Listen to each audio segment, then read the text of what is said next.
by 2, 7 rows deep. And rolling up to the start-finish line.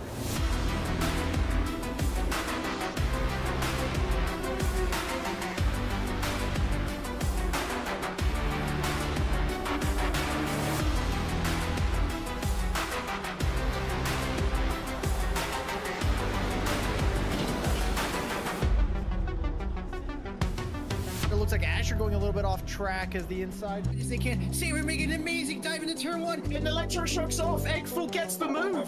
But MNU trying to take a move. Big contact from 5 different punches. Big incident with Snowdog, our leader. As we head into town row, it's a big crash. It's a big crash between the two title contenders.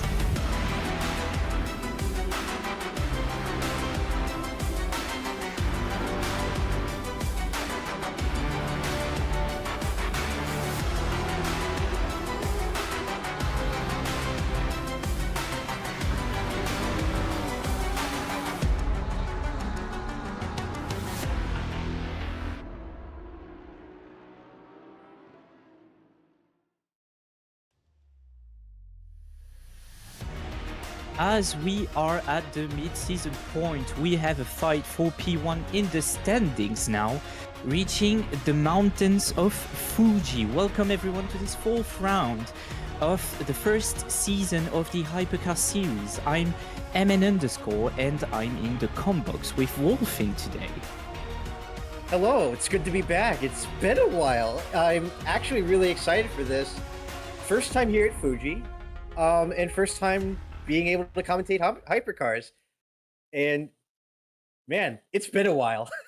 Oh, that will be an exciting race coming on. So there's 16 corners, 4.5 kilometers of asphalt ready to welcome our drivers for an interesting race that will continue the fight for P1 in the standings, but P3 as well, as we have 5 drivers competing for that sweet podiums in the standings.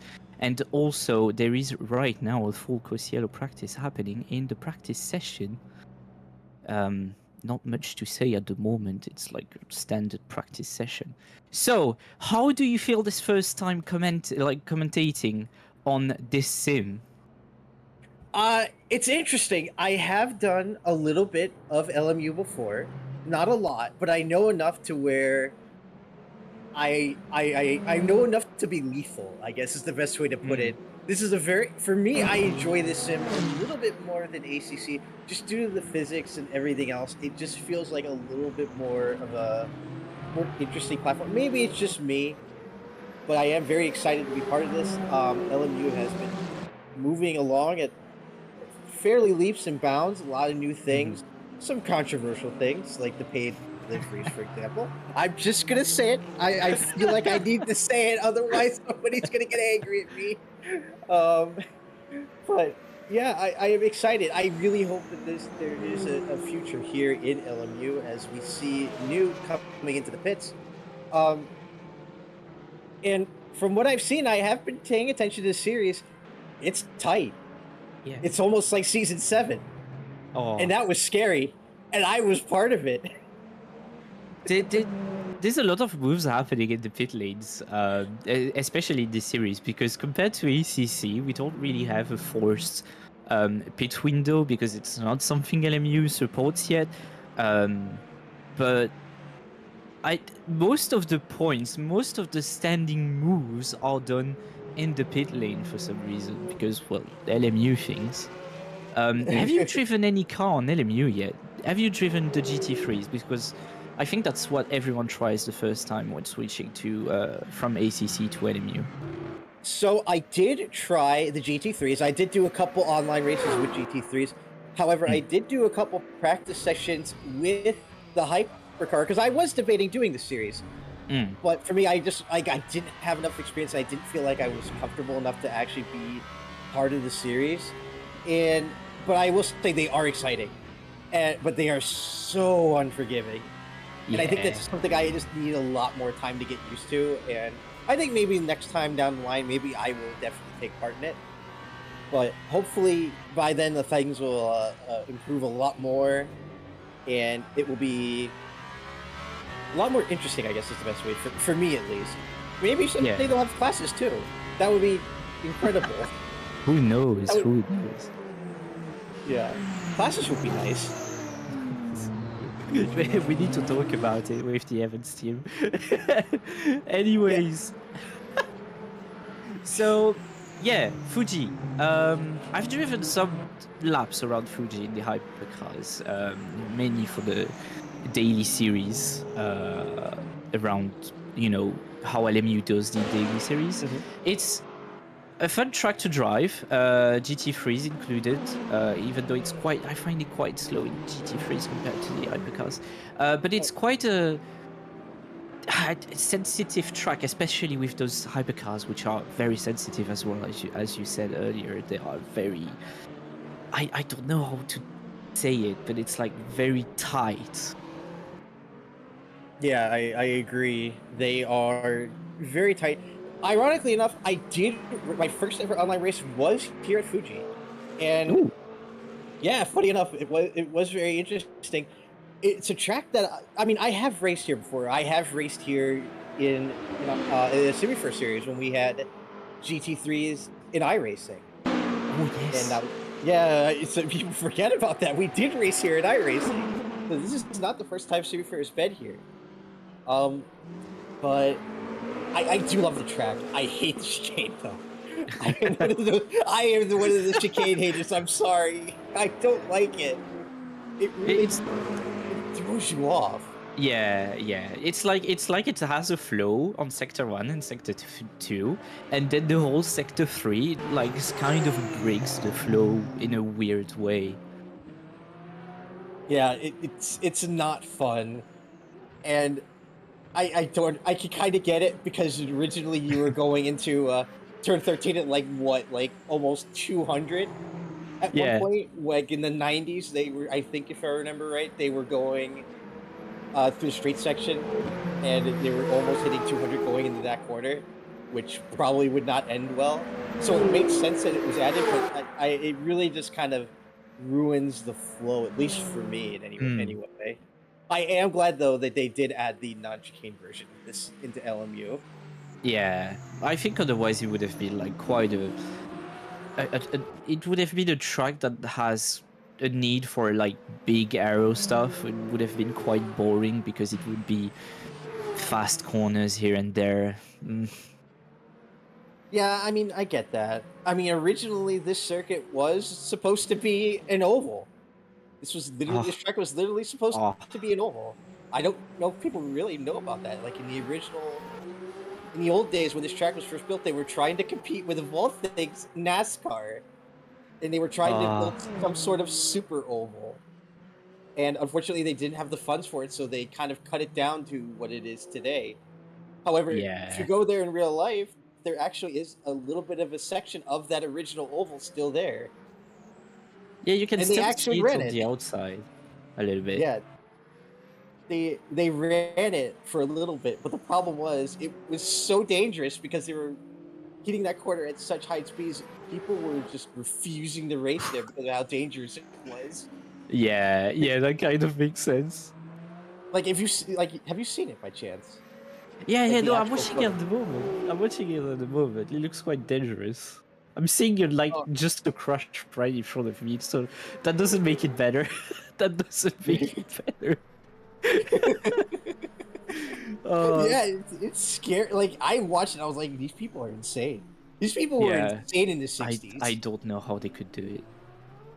Good thing we now have like many safety things onto like modern cars, F1, hypercars, and GT3s, because I don't know how people raced back then. Hypercars in the oval. Yeah, people who say, you know, people were saying, oh my god, my brain shut off for a second. Forgive me. People were saying that like the newer age cars are probably like some of the best drivers in the world. I'm sorry, that is not true in my opinion. People that drove in like not the gold, like in the prime age of racing, those people are probably some of the best out there because they had nothing. They had a seatbelt, if they were lucky, a leather helmet, and you know somebody watching them at some I would point. call it madness. That has to Yeah, be madness. That Yeah, has to be madness. Oh my god. Okay, so we're gonna go over the current standings.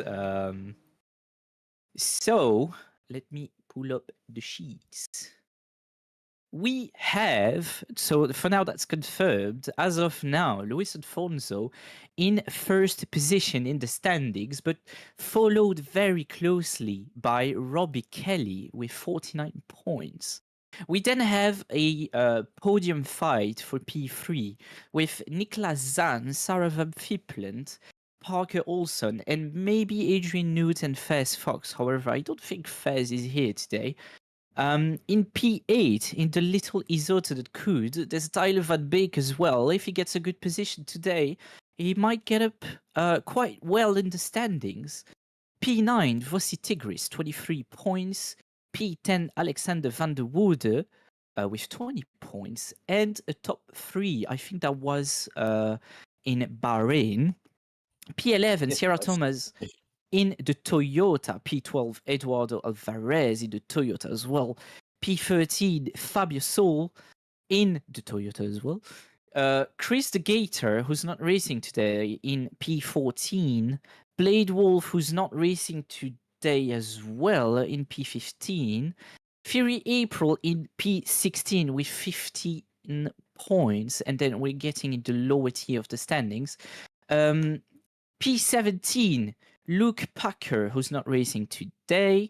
P18, Jesper Swingley in the Ferrari. P19, Colin Mooney in, I think, who's not racing today either. P20, JPEG Fox in the Peugeot, the God Almighty Peugeot. Who's racing today this time? P21, Camille Jurasek with 8 points. P22, Victor Vries. P23, Noah Stewart. P24, Inigo Lopez in the Aston Martin. And who's racing today? So we'll hear the good V12 roaring around Fuji. P25, Mohamed Afif in the Peugeot as well, who's not racing today. P26, Sarah Embesson. I don't know if she's racing today. She's looked like she's racing today, so yes. And in P27, Louise Gordon in the Porsche. Yeah, super studded lineup for today. Yeah.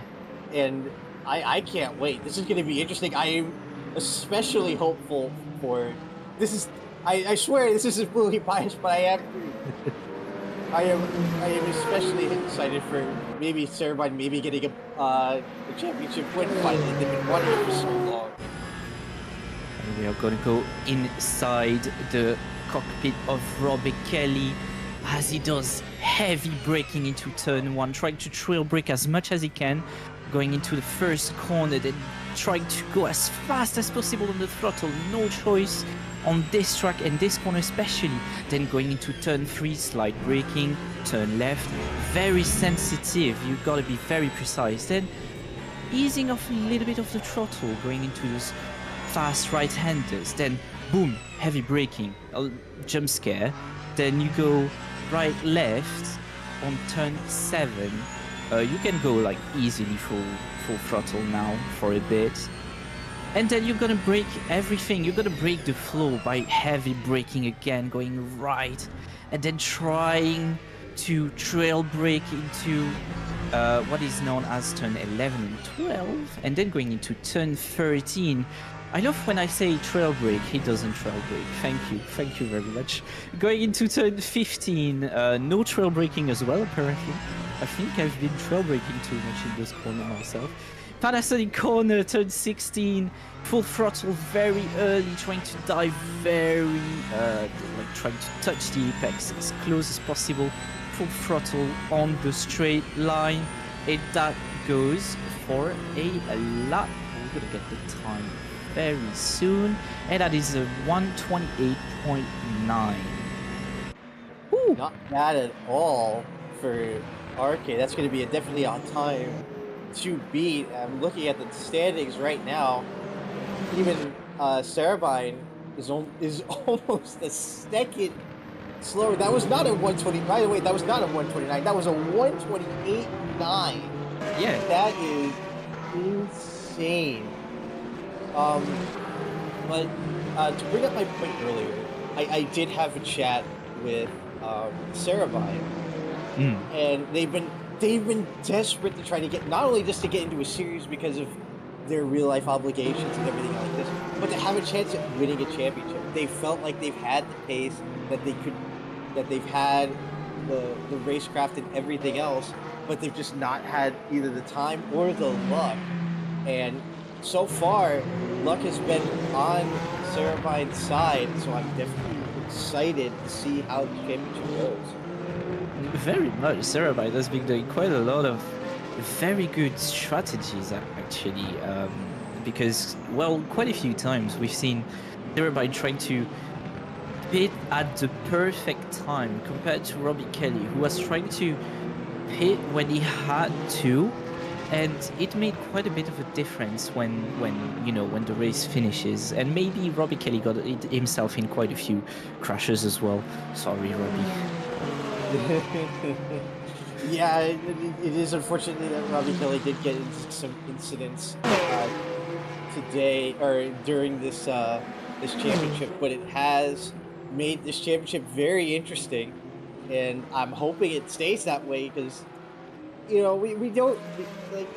For me personally, I don't like runaway championships because then it loses the vibe, I guess is the best way to put it.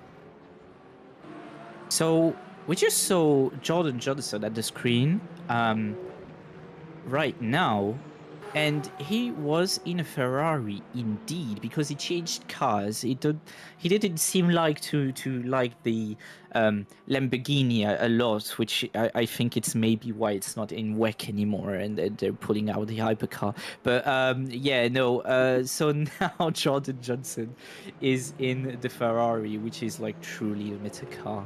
I'm calling it the meta car. It's one of the best cars on the grid, at least. I mean, I agree. The top positions in this championship are held by Ferraris, Toyotas, and a Porsche. So the three of the quote-unquote meta Single cars, Porsche. a single Porsche. you have to give Sarah Van Vlietman credit for doing so well in that little Porsche. Yeah. But then again, she's also been very knowledgeable, I guess is the best way to put it, with any Porsche in general. So here's hoping. They've had the somewhat of the pace, but they've just not had the luck. And we've seen that you can win these races, or at least score a top spot with strategy, as we learned through Alexander Van der Wood just literally getting a podium by not stopping. I swear that was too calculated. There's no way. That was 4D chess. I couldn't think of that strategy. Like, I'd have to be crazy to do something like that. I don't know how it works. I mean, he pitted right before the call was made. So it was really like just having... He just went at the correct time. I don't know. I never done this. How could he? How did he manage to do this? I still don't get it. I still can't get over it. I think I remember in the Blue E Discord, I'd have to look again. I remember in the Blue E Discord somebody saying like, "Oh my god," because there is somebody that is in Blue E that is a steward, but that's with a lot of teams. There are people that do mixed roles here in Simufur. I remember looking at the chat and people were like losing their minds, like, "Oh my god, they're gonna think it's Blue E bias. They're gonna think that one of the stewards informed them of the caution early." No, that did not happen. I can assure you that did not happen. It was just like, it was way too perfectly timed, and I was amused by it. I was watching that in my car, if I remember right, and I was like, how did this work? There's no way this works. I mean, right now, the person that's doing race control, there are actually two in the race control box. So that it's not only one person doing the decisions alone. That's mainly why. Um, as I see, Denak writing with the Simufur account saying "Bluey Gate" in the chat. Thank you. You are helping Wolfin quite a lot here. Oops. Uh, I in fact do not have the team brain cell today. So- not today. You are the one Never. commenting. You need to have the. No, actually, who do you think? Talking about Bluey, who do you think would have the brain set today? I mean, I think it's pretty obvious that it would be Luis Alfonso, mainly just due to the Yes. fact of how well they're doing with the championship, and they're the only one in a meta car at the moment. Wait, no, actually that's not true. I think Sierra is also in a Toyota now. They were in an Alpine, but now they are in a new car. As Yeah, we see she's in the all along- Toyota. Yeah, as we follow. Speaking of Bluey, we're now following along now with Newt heading out of turn 1. I mean, I've been keeping an eye on the times while we've been talking, and the times are actually pretty close.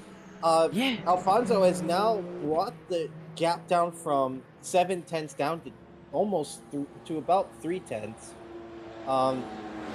Hopefully, there's still going to be more room to play with this, as we see the times are slowly but surely dropping.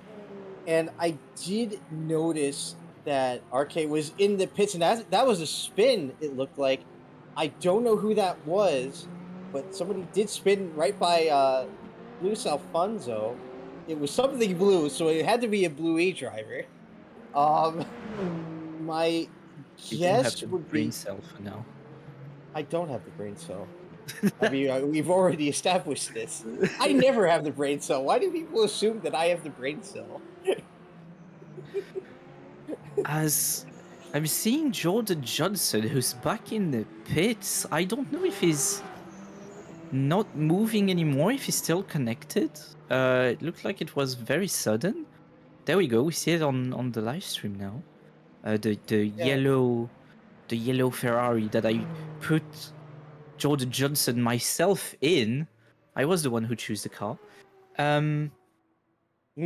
But yeah, no, I don't know if he has issues or something, but it seems like he has been disconnected. Maybe it's As an of internet issue. now, yeah, maybe. I don't know.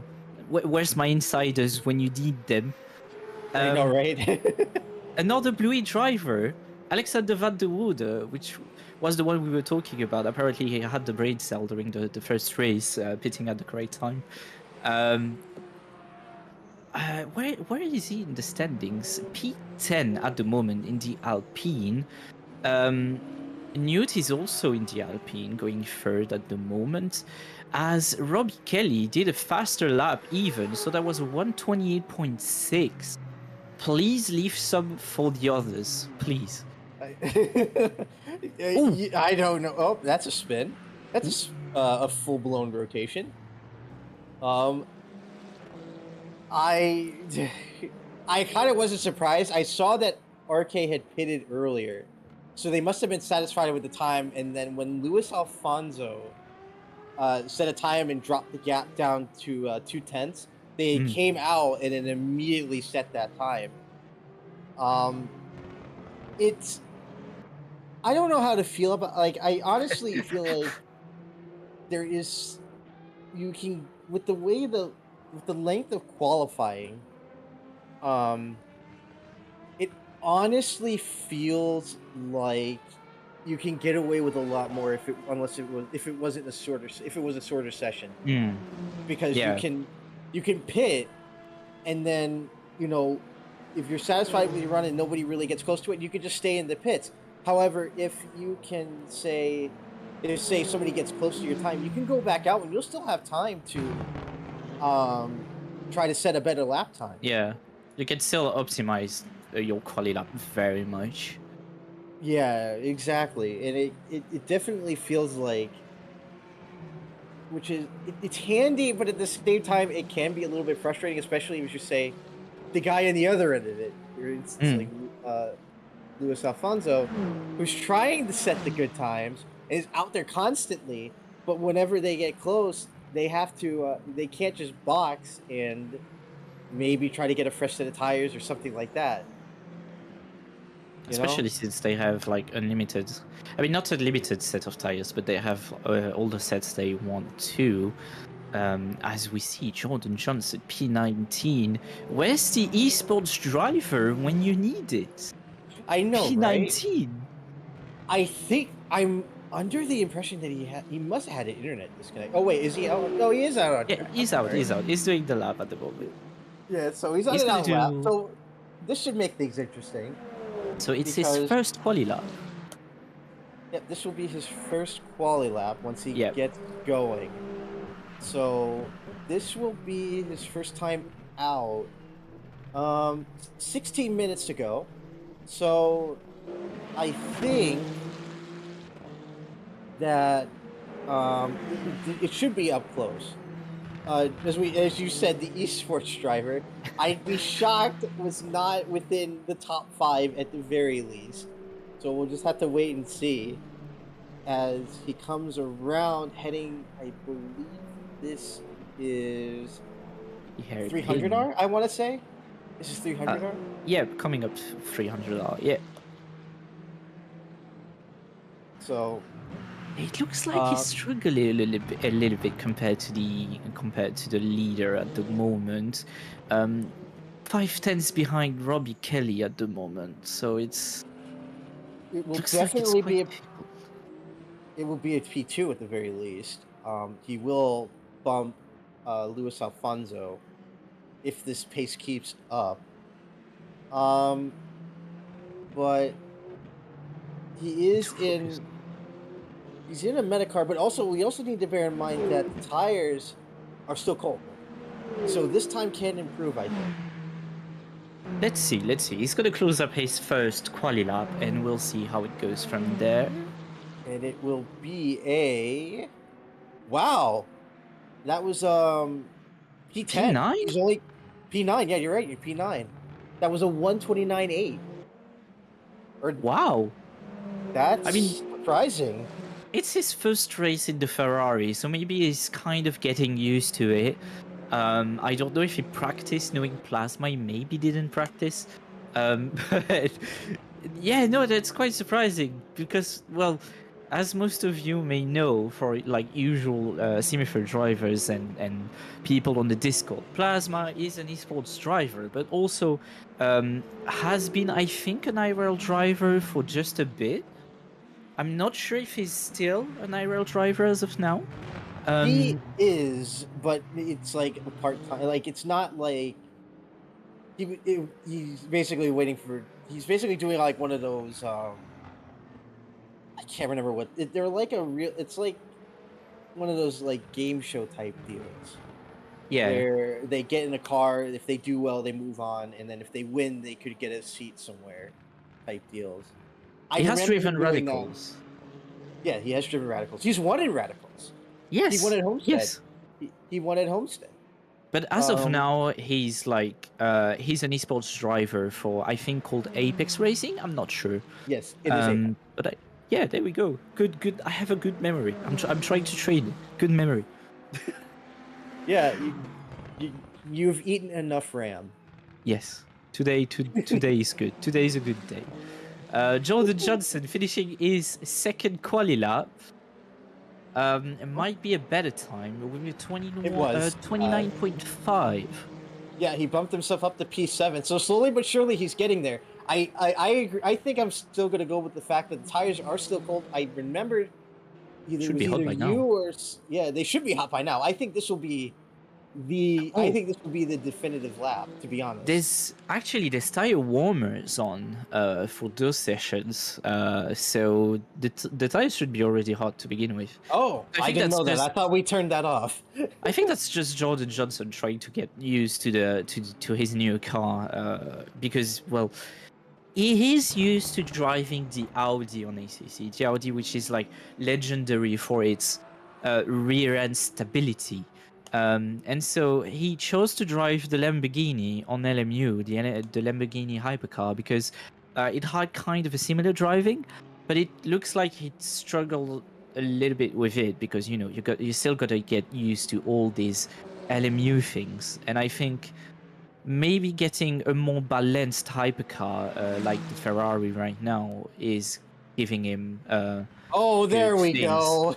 Jesus. Okay, Wait. P4. That is much better. Yeah, And I mean, wait a minute. While we've been talking, I just Alright, noticed P2? this. Yes, Seraph and People in T2.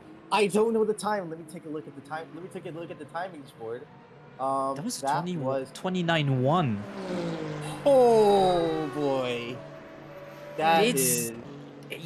Robbie Kelly has been stealing everyone's time. I swear. He's like munching on everyone's time. That's why everyone is struggling to catch Robbie Kelly. He's taking everyone's time. Like bit by bit, every corner is stealing everyone's time. So is he just leeching off everybody's pace? Yeah. Or something? That is it's his passive. Just a passive trait. Oh my god. Robbie Kelly qualifying domination, good ball fans. Wow.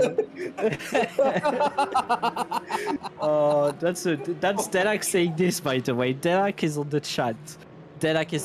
I'm calling Denak. Denak is causing diplomatic incidents. That's my job. What the hell?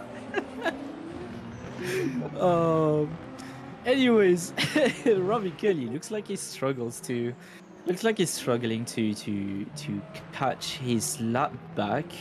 Maybe it's a lower time. Maybe he's just trying to lift a little bit. Maybe a slower lap overall to just. I mean, Sector 2 was kind of getting there, but he might get it on the next lap.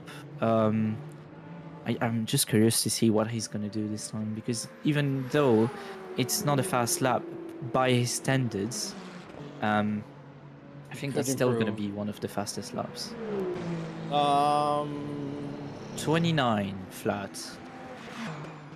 That's still pretty fast. That's still faster than P2 at the moment. He's still going at it. He's still going. We'll wait and see. Maybe they'll improve. Niklas Zahn P5. Oh yeah, I don't know. Again, out of nowhere, we've been getting these cars that have just like, as we've been talking, these people have just been surprised, like just popping into the times and doing an insane time. And I mean, Fuji is one of those tracks where, although it is somewhat complicated, it's not that complicated. You can really push these cars and get away with it, I guess is the best way to put it. There aren't many corners where, if you say make a little mistake, you're gonna lose a whole lot of time. Yeah. Like a lot of these corners are very long, wide, sweeping corners where, you know, getting the apex absolutely perfect is not going to ruin your time. It has I'd say an easy learning curve when where it's like at first it seems quite confusing because of the third sector, but then after quite a few laps you get it quite easy. You can easily learn the track, because it's not like Qatar where you don't know where you are, because Qatar always has like fast corners. There's like a good variety of corners and you know where you are. It's an easy track to remember. At least that's how it goes in my head. Yeah, no, I agree. I've been terrified of going to places like Qatar because I don't think I could I don't think I'd survive it. Oh, no, I don't have it either. And Luis Alfonso bumped again. Nicholas Zahn with a P3 at the moment, just eking out a 10. I don't know, like something is gotta be up with either something is up with Alfonso, or these cars are just, or people are just absolutely sending it with these times today. I trust. It's gonna be the strategy with Luis Alfonso. I see it coming. It's gonna be the strategy. Pitting at the correct time. So talking about strategy, I'm thinking of it right now. I'm sure that everyone will have to pit So it's not gonna be like was it Kota? I think that was Kota. Yeah, Kota, where you had some strategy going on, and Luis Alfonso managed to do the race without pitting once. No, not this time. You'll have to pit at least once for every car. Are you willing to bet it though? Are you No, willing to yeah, bet it? yeah. I'm so sure I'm willing to bet it. I'm certain. Name your wager. No, actually, no. No. Yeah, I've seen- gee, I wonder why. Oh, and out of nowhere, Jordan Johnson P2. I've seen some. I've seen. Whoa. Okay. Maybe you might be able to catch Robbie Kelly. He's still like 0.5, 0.4 away from Robbie Kelly, but he looks like he's getting on very well with the Ferrari. Actually, I'm quite surprised he's going that well with it that fast. Because there's like what? Did he even practice? Probably not. No, I don't probably know. not. There has been a few practice sessions. Simufur doesn't live gambling in the commentary box. That's one for Pacho. Wait, what was that? Because Denak is saying Simufur doesn't condone gambling. It's true. We don't condone gambling. Don't gamble, please. But yeah, so Simufur, I wouldn't say Simufur, but basically Chris has been doing some practice servers from time to time during the week for everyone within Simufur to practice from time to time with like big practice sessions and then a race and then a quali in between, of course. And I don't think Jordan Johnson has been active in those servers. I'm not sure because I wasn't in those. But I didn't get anyone talking about it either, so I'm gonna assume they weren't practicing. As we see Inigo Lopez in the V12 Aston Martin. What a beauty! I love the Aston. It looks good. It sounds good. Yeah, exactly. And It doesn't drive good. It does not drive good. But that is for. I mean, this is Aston Martin's first outing, so I'm gonna be real. I really, really, really hope that next year, now that they've gotten their ducks in a row, I do hope that they improve, and I really hope they don't get rid of the V12. Yeah. I will be so sad if they got rid of the V12 because they needed a hybrid system. I would cry. Nah. Because it really, in my opinion, this thing, the only thing holding it back is the lack of a hybrid system. I feel like if it had that, it would do a lot better. I mean, it's all around the fuel consumption with the hybrid system. Now, the V12 is also making the car quite a bit fuel hungry and also quite a bit heavy because it's still a V12. But what's interesting is that the car in real life has an hybrid system, but for some reason it doesn't have it there. It doesn't have it in the WEC series, in the Hypercar class. It's so weird. It is. I agree with you. It is very weird. Was it because of regulations or something like that? I don't think we're ever going to know. Or maybe they just thought they didn't need it. Maybe they thought that the V12 was all they were going to need, which was weird. But that's a very Aston Martin move. It would be. It would be a very. It would be a very Stroll moment. Just saying. It would be a very Stroll. Yes, I will call out the Strolls. I am sorry. Wow. I am not sorry. Oh my god. So, still P15 for Inigo Lopez. That just finishes qualifying lap and doing another one. Since they have so many laps to do, with 30 minutes of qualifying, 2 minutes 20 left. Sierra Thomas doing a qualifying lap as well, going into the main straight, and I think going into the pits. Yeah, going in the pits. So the pit lane is also one thing at Fuji. It's like, do you know the Zolder pit lane? Like how it is? Have you ever driven Zolder? I have. Like the squiggly bits of the pit lane in Zolder. Vaguely, kind of. I Kind of vaguely reminds remember me it. of It's that. been a while.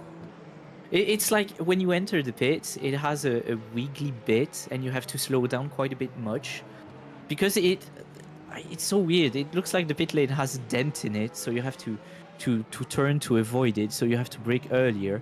But yeah, it reminds me of that for some reason. I don't know. I don't know.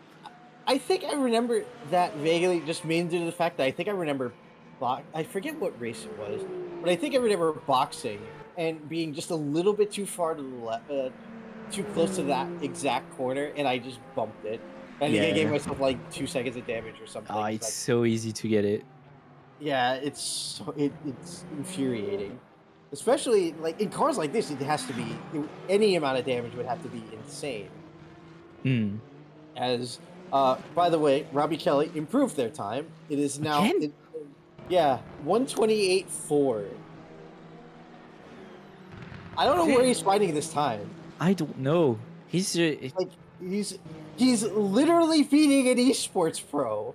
I'm just what? putting it out there. He's beating an esports pro by 6/10. How much time? Like, how much time does he spend training? I'm wondering, because there's no way Probably it a goes lot that more than fast. anyone. Yeah, there's no way it goes that fast. So 20 seconds left on the timer.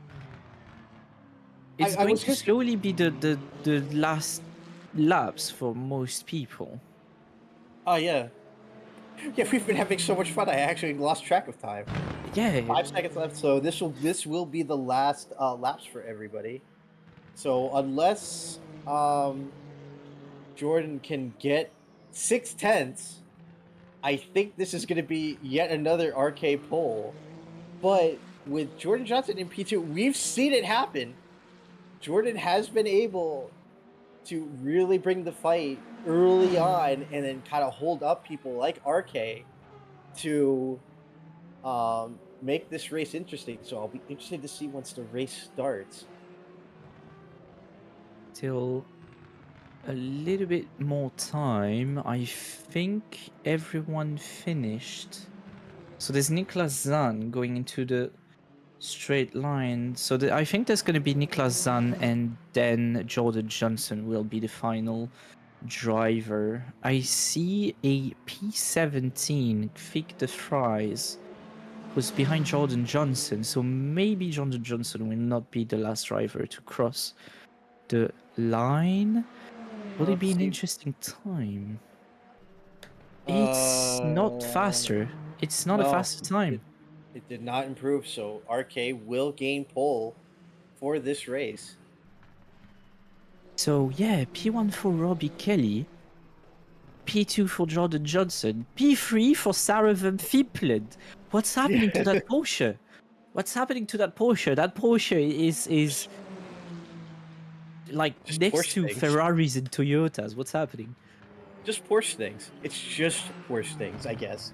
I Just don't Porsche know. things. That's like the combo within. That's the combo with Sarah and the Porsche, basically. You put Sarah in the Porsche, she's just too fast. Even I can't fathom how she drives with it. And it Oh. is time for the grid walk. Ooh. All right. So we have in P1, we're gonna have Robbie Kelly in P1, followed by Jordan Johnson in yet another Ferrari in P2, Sarah Van Vieplen in P3, wrapping up our top three. In P4, it'll be Nicholas Zahn, followed by Luis Alfonso in P5, Eduardo Alvarez in P6. P7 will be Adrian Newt, followed by Tyler Van Beek and Parker Olsen in P9. P10 will be Fury April. I believe this is going to be their second round, and the top 10 is not bad at all. P11, Philip Beckevol. P12, Sierra Thomas, followed by Alexander van der Woel. In P13, P14, Fabio Saul. And P15, Indigo Lopez. P16 will be Mohammed Suamami. I'm sorry if I said your name wrong. Please do not kill me. P17 will be Kvik, De Vries. P18 Sarah Embers, and P19 Jesper Swingley. And wrapping in P20, wrapping up our P20 will be JPEG Fox. P21 Zazer Snep, and finally wrapping out the grid in P22 will be Shion Stewart. Did they connect once? I don't think they connected once. It's don't- one of those LMU things. Oh, okay. Yeah, it's Well. it's basically because I guess everyone on stream also sees it on the HUD. But basically, the way LMU works is that when someone forgets to withdraw, they basically still are shown on the HUD, which is why you maybe see two drivers staying pitted. It's because they're still in the server for some reason, but they're not actually connected. LMU things, just LMU things. Yeah. This is a fully released game, by the way. Yeah, fully released game. Yeah, fully released game, version 1.0. We are sitting on version 1.0, ladies and gentlemen. I got the map working today. The map finally works in the replay mode. Because in the three last races, it didn't work for me at all. So yeah, that's something interesting. Oh boy, we have a map. Wow. Glorious. Can you imagine that? Can you imagine a map? Here we go. We're getting ready to go. Kelly. We see Robbie Kelly at the moment.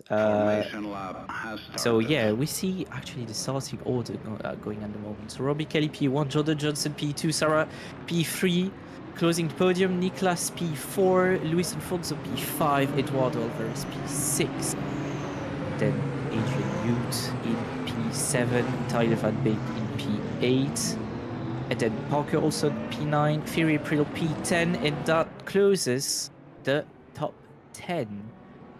We're now going to see the start of the race. Getting ready to go. Flag should drop any second now. You can see Jordan is getting very close. They're waiting for that drop. Once the flag goes green, it will be game on. Slowly. But surely, I guess. This is the longest straight in racing, by the way. Yeah. This is still going to be T1, surely, I'm sure. And that's green flag for all the cars. And Jordan dropped the ball massively going at the start.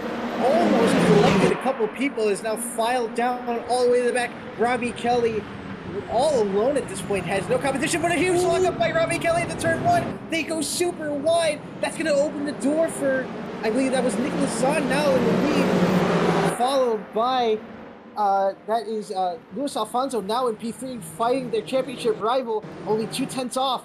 Now, right behind them, it is a four-way battle for the, I believe this is going to be the round out the top 10 on board now with Jordan Johnson as they try to make up for that absolutely horrendous start already on the inside, I believe, of Parker Olsen. Get the move done, heading into 300R. No problems whatsoever, no problems so far. As they head down toward the main, they're still neck and neck over to 300R. That's not going to be a wise place to do. Heading on the outside, looking for the move. Jordan gets it done. Wow, okay, I just saw Jordan Johnson going into P7 because of his poor start, and then casually, I don't know how he did it, going back to P4. What's happening? The T1 is meeting my expectations right now as the absolute chaos maker. Eduardo Alvarez, P7.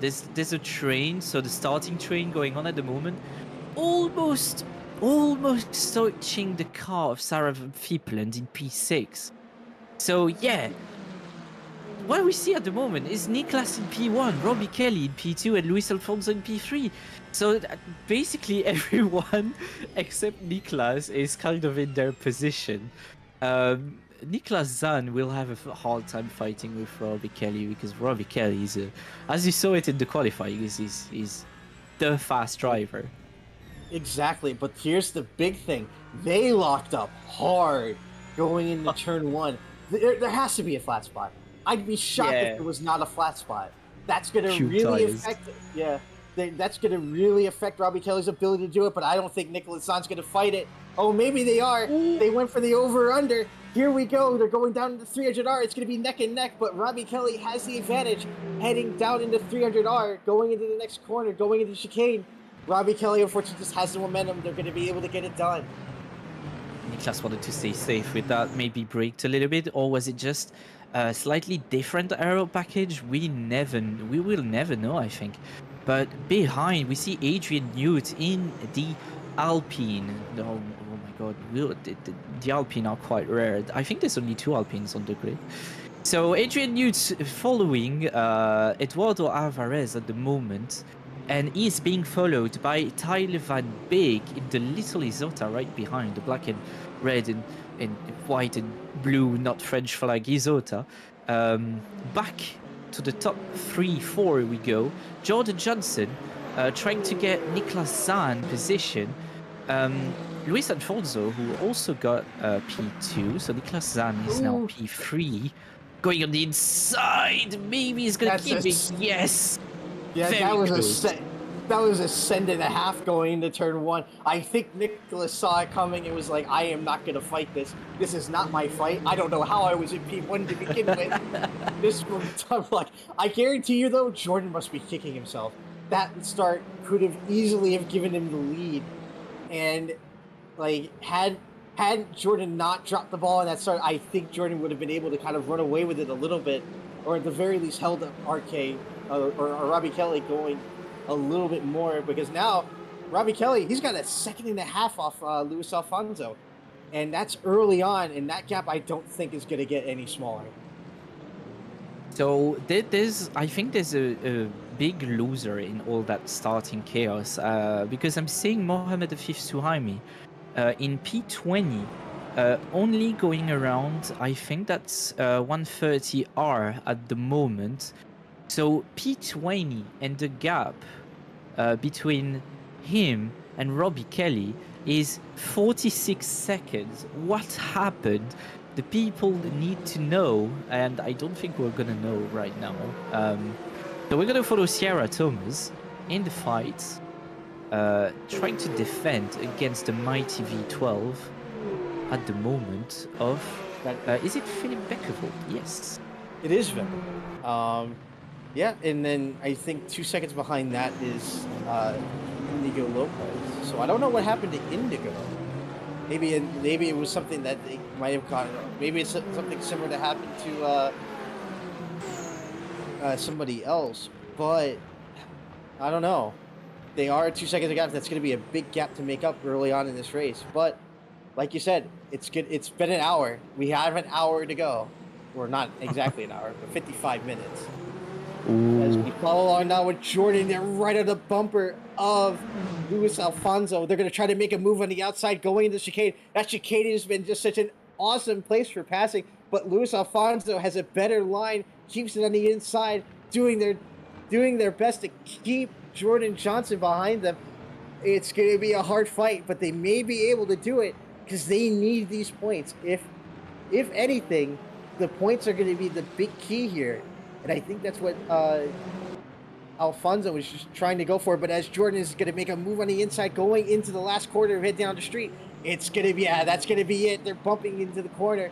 But Jordan Johnson has a position, and I believe will have the speed to get into turn 1 unless Alfonso wants to make a move going on the outside. We'll have to wait and see. We're heading now down into turn 1. Luis Alfonso is just going to file behind, and I think it's just going to use the draft and see if they can make a move on the inside. They duck it in the inside. It's very tight. They touch going into the first quarter. But Luis Alfonso actually gets the position back. That's one way to make the car rotate. That is one way to make the car rotate. Going into the first corner. So Niklas Zahn in P4 behind was trying to slow down a little bit to let the two guys in front fight and maybe crash into each other, because we never know what's happening. But Niklas Zahn is keeping it safe. He knows that in P4 he's maybe not going to be able to get into that podium. In P4 he's all right, and I think he's gonna try to defend behind. But yeah, Luis Alfonso is still within like immediate danger because of Jordan Johnson. He has the rage. Jordan Johnson wants that P2, but Luis Alfonso needs that P2 for the points. Because, well, yeah, Luis Alfonso is the leader in the standings at the moment, and Robbie Kelly is P2 in the standings with 49 points. So there's like just 1 point between Luis Alfonso and Robbie Kelly. It's impressive, the action. Wow. Exactly. It's getting very, very interesting. Jordan Johnson, I think, was not particularly amused by that move. They did flash their headlights going into, I believe, the chicane. So they were clearly not particularly thrilled or enthused by that move, as we see them getting right on the bumper of Luis Alfonso heading into turn 1. I mean, Jordan has the pace. They were faster than Alfonso in qualifying, so they know they have the pace. They just don't want to be held up as Luis goes super wide, going out of 100R and into 300R. And you can see it's quite a difficult corner, to be fair. It's understandable. it is, and but Jordan definitely did have a better exit going out of 100R, and it definitely paid dividends because now he's right back on the bumper of Luis Alfonso heading into the chicane as Jordan tries to maybe go for an over-under the chicane. That was very close. Almost ended in tears as they head up, I believe that is turn 14, and heading back up the hill toward the main straight.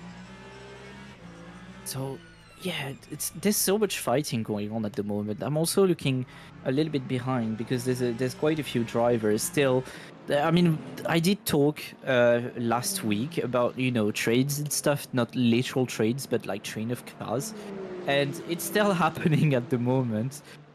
Because behind Jordan Johnson and Nicholas Zahn, there's Parker Olson, Sarah Van Fippelen, Eduardo Alvarez, Adrian Newt, and Oh, that's maybe- a send into turn 1. there.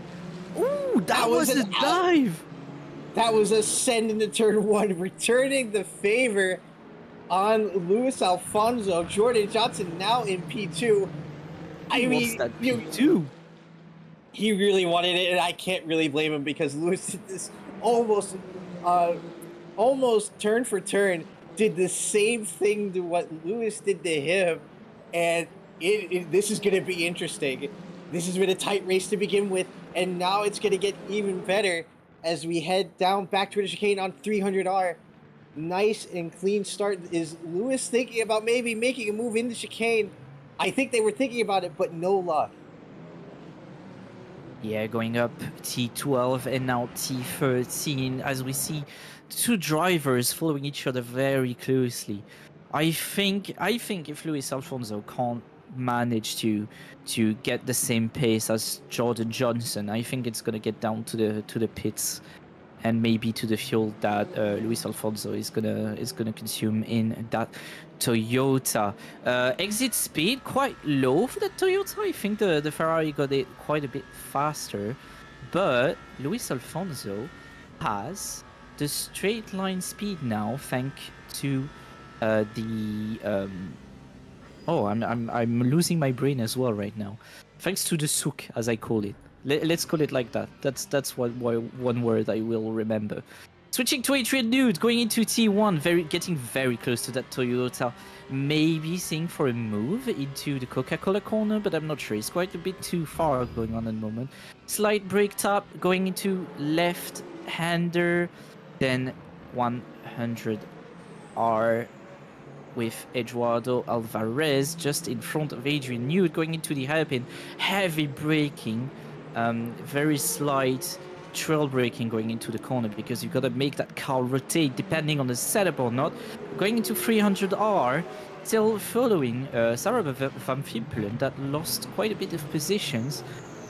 She was quite up in the qualifying, and then I think because of the chaos, I think she's just fell. Yeah, I think she just lost a little bit of pace because of the chaos going on at turn 1. And that really it affected a lot of people. that I also think it was because of what happened with Jordan, because if I remember looking at that start, a lot of people had to duck off Jordan because he had dropped hard. Something had happened. Yeah. So Maybe he I doesn't don't know how the starts works on this game, but he did quite a few races already, so I think he knows how it works. I think he just mistimed it, honestly. Oh.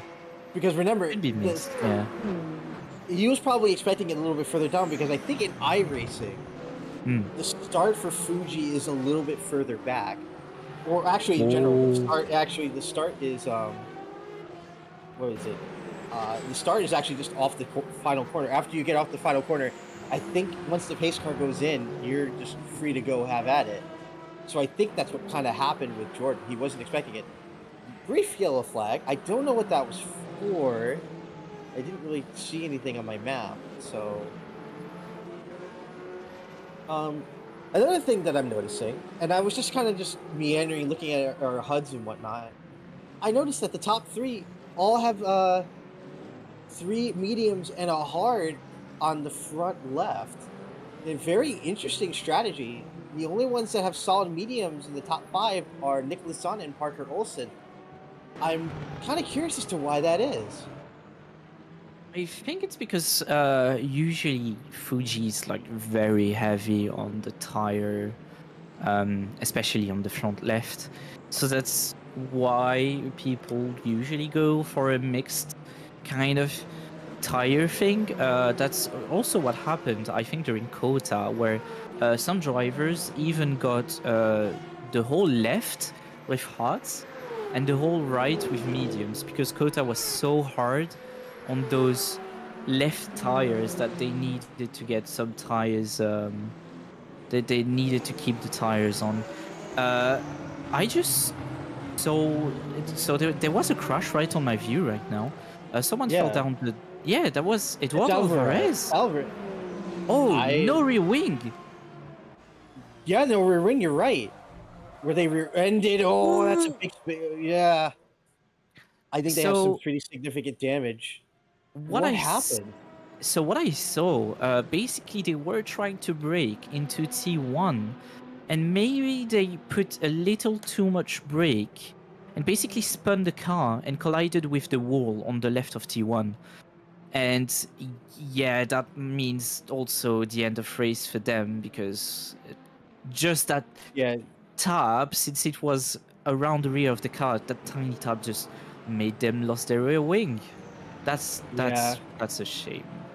That really is a shame, as we follow back with this now 3-way fight between Alexander van der Wood, Sierra Thomas, and Fury April as Alexander Wood.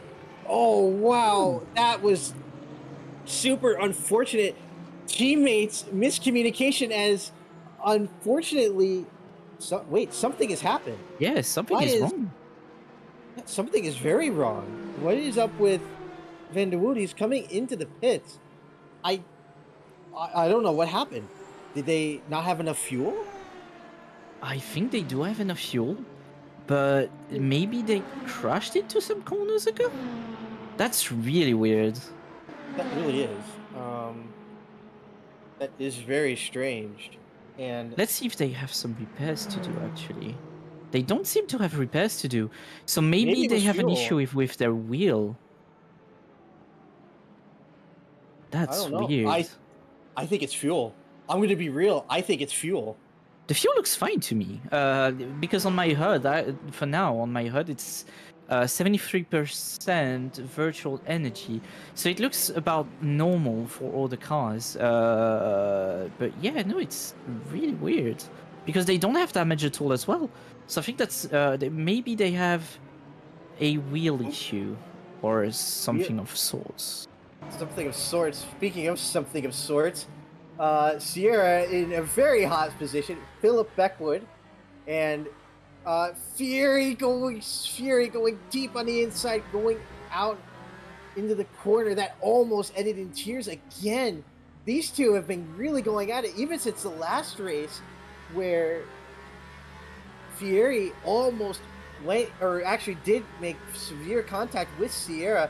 It didn't end well there. It almost didn't end well now. Sierra doing all that they can. It's the V12 using the power of the V12. There's no way that this works.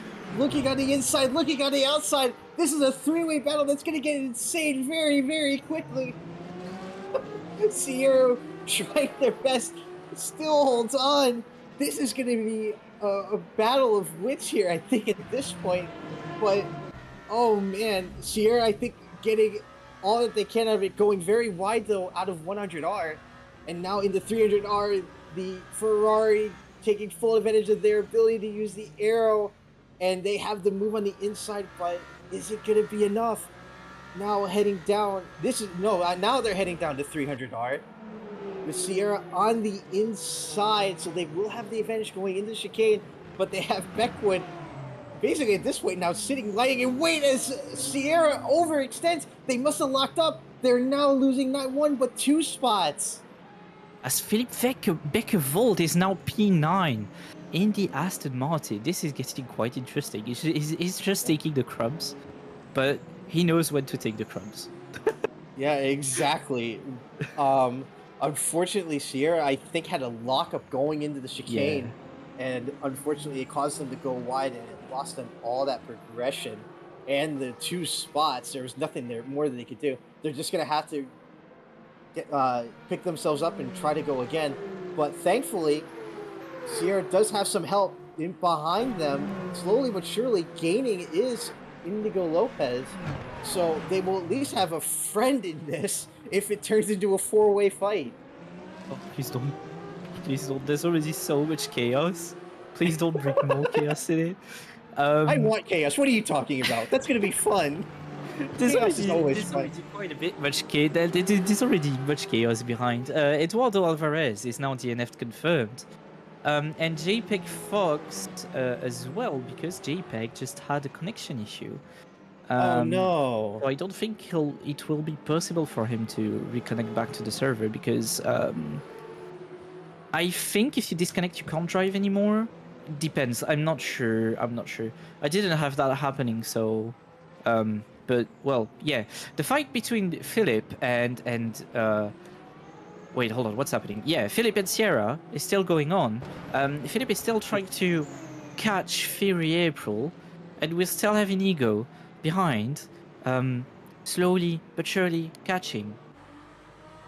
This is going to be very interesting because Beckwood doing very well at just kind of just lying in wait. They're putting the pressure on, but unfortunately, just because of the cornering ability of that Ferrari, I don't think they're able to kind of make a move as we follow along now with Sierra as they follow right behind Philip Beckwood. They may have to just find a moment. They seem to have a little bit more of an advantage in like the mid to slower corners. As you can see, look at that. Like Beckwood just goes super wide while Sierra kind of cuts in. It definitely is an advantage, as I don't know. It's going to be interesting. Things have kind of calmed down. We could finally breathe as we go back to Robbie Kelly, who is almost 6 seconds ahead of Jordan Johnson. I think this one's going to be a runaway for him. The Robbie Kelly dominance could bore fans, but you know. Yeah, no, it's quite mean saying that. I don't want to sound mean. I just want to, I just want the meme of Lewis Hamilton saying that known. But yeah, Robbie Kelly getting quite a bit of space between him and Jordan Johnson. This 5 seconds between the two of them, and then Luis Alfonso in P3 has also 5 seconds between him and Jordan Johnson. So yeah, quite a bit of a gap. Now we can breathe. We can talk normally. There's no chaos anymore. Finally. Well, now you jinxed it. Well, oh, now you no, really? It. You forget you're a commentator and you just said that nothing's going to happen. Oh, no. So, Grant, you've invoked the commentator's curse. Please don't. I mean, I'm looking on the map and still looks right. So it looks right to me. It's alright. It's alright. I think I'm jinxing it even more, but. Yeah, you are. You're just making it worse. You continue to dig a hole for yourself. It's fine. It's fine. It's no biggie. Mm-hmm.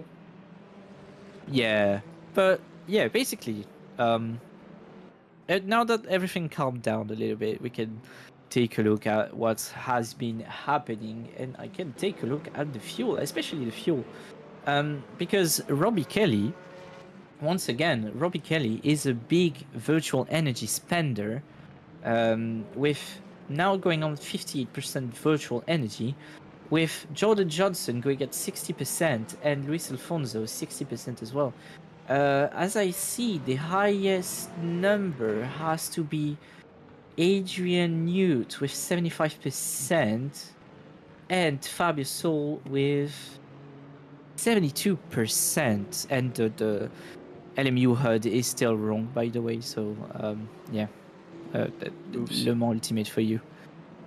Yep. But yeah, everyone's getting into the groove. There's a few people that are trying to not spend too much energy, so maybe they can take, they can do a very late pit stop, or maybe not even do a pit stop at all. I think Adrian Newt's pitted for him to get that low in the standings, but that much virtual energy. So that's right, yeah, 'cause there's they a few were higher up. strategies already going on. Yeah. Yeah, early pits going on, which does make sense if you think about it. You pit early and then you just run your race. At that point, you don't have to worry about anything. You can gain your spots from people that have pitted later. So maybe this may play out in Newt's favor. But right now they are behind, I believe. Oh, we're following along now with Sierra. I'm sorry. Oh, that's a lockup. Big lockup. Speaking of, yeah, big lockup. I think that was the front right that locked up. And going into 100R, now heading into 300R. I feel like that's definitely not going to help them trying to regain what they lost. Unfortunately, Sierra, like the biggest, I guess the biggest loss in that. But it was super unfortunate. It was a really good fight, though. Yeah. Like, it was a really good fight. It almost ended in tears numerous times. So it was a good thing that it kind of calmed down. As we follow along now with Nicholas Zahn, who is slowly but surely catching up to Luis Alfonso, sitting about half a second behind. But that could change at any point. So we'll have to wait and see. Going on at the moment, but yeah, no, there hasn't been any big incidents apart from, you know, the few things in turn 1 and also maybe some lockups here and there. I think the main highlight going on at the moment has to be Eduardo Alvarez, who spun going into turn 1 because of maybe a little bit too much brake pressure. But otherwise, mainly big trains and overtakes, but no big incidents. Yeah. Remember, they were fighting Adrian Newt. I wonder, now that we just noticed that Newt is in the pits, you don't think that maybe there was contact, do you? If there was, I think it's only marginal. I'm watching them at the moment. They just have a little bit of rear damage, like nothing too big, and nothing that really hurts the performance of the car. But otherwise, no, I think it's alright at the moment. So Niklas Zahn, I was 0.4 behind. slowly gaining. Yeah. Slowly gaining. I wonder what's going on here. I mean, the only thing I can think of is that maybe the Toyotas are just struggling here, and that's the only thing I can think of, is that they're just really struggling at this circuit because of the pure power of the Ferrari. Yeah, maybe the Ferrari is just too fast. It could be, because I mean, I'm looking at the standings. The top 5, 4 of the 5 are nothing but Ferraris. I'm just pointing it out there. Yeah, and then the Sarah that managed to pull the car that had that high in qualifying, but then lost it. Lost the position. Oh, it's quite a shame. It is, but like, what can you do? I think I'm looking at the times. Jordan Johnson, I think, is slowly but surely eking away at Robbie Kelly's gap. I mean, him and Robbie Kelly are basically all alone at this point. Luis Alfonso's 8 seconds behind. Jordan is 4 seconds behind Robbie Kelly. So, I mean, I don't even think strategies are going to help here. But if Jordan can really just lock it down and get a thing going, it should be interesting. Speaking of interesting, I think we're back for round 2. I told you. This was Please tell me I didn't jinx it. Oh, and Beckwood goes wide going into the second quarter. That's not going to end well, but I warned you. I told you that this might happen. It's not getting quite there yet, but it's definitely getting there. Sierra, unfortunately, I think losing out a little bit going out of the last corner. Like I said, I kind of am seeing that maybe the Toyotas are just not doing that well on this circuit, because we can see again that the Toyotas on the straights are just struggling. Yeah, it's really weird. It really looks like the Ferrari is like the best balanced car overall. But yeah, it's really weird. I can't quite put my hand on what's happening with the Toyotas. We see Adrian Newt fighting against... Is it Victor Fries? Yes! Yeah, Victor Fries. Yep. That's an easy position. Yeah, that was a really good move by Adrian Newt. They're obviously trying to make up for all the time that they've lost in the pits. So we'll have to wait and see. Maybe they'll be able to get something done here. That was really surgical. We are back to this 3-way fight. Sierra, as you can see, like they have they cut the corner, and I don't know how they didn't spin there, but heading off to the last quarter, I think what's going to happen here is once again the Ferrari and the Aston Martin are just going to basically kind of pull away here in the straights, and that'll be that. I have to say it. The Toyotas are just not doing that well in the straights, and it is really costing them. What I'm seeing is that the Aston Martin looks like they have much better brakes than like the two cars here. Because did you see that braking distance closing between the Ferrari and the Aston Martin? That was impressive, and I think it's getting even more.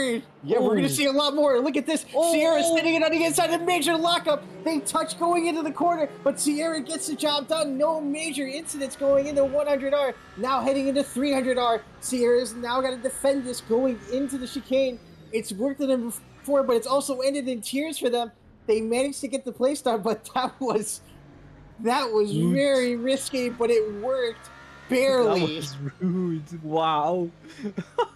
They invited them, so I'm sorry, but Sierra invited herself in on the apex of the corner. Wow, heavy braking, locking the tires. I think her tires are now cubes.